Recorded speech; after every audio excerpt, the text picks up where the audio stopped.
Hi friend, আজকে আমরা দেখাবো জলের রিজার্ভ ট্যাঙ্ক। এই ট্যাঙ্কটার আপনার গভীরতা কম। মানে এই বিল্ডিংটা প্রথম কিনেছিল মালিক। তো প্রথম কেনার পর একটু বাড়িতে রিপেয়ার করা হচ্ছে, বাড়িতে টুকটাক কাজ চলছে। তো এখন মেন কাজ হচ্ছে এই ট্যাঙ্কিটার স্ল্যাবটা কাটিং করতে হবে, তারপরে উপরে ওয়াল গেঁথে ট্যাঙ্কিটা হাইট করবে।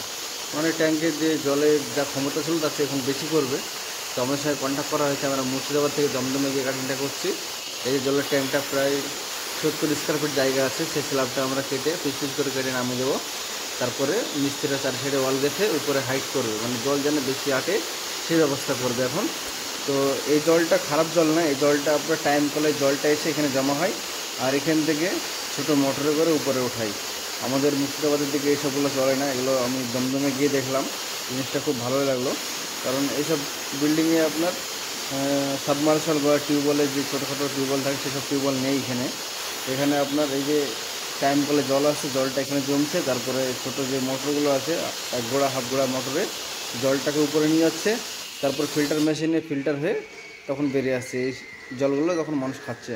তো দেখুন এই যে পড়ে গেলো স্ল্যাবটা, নিচে জল আছে, জলের উপরেই আমরা কাটিংটা করছি। তো ভালো লাগলে লাইক করুন, শেয়ার করুন।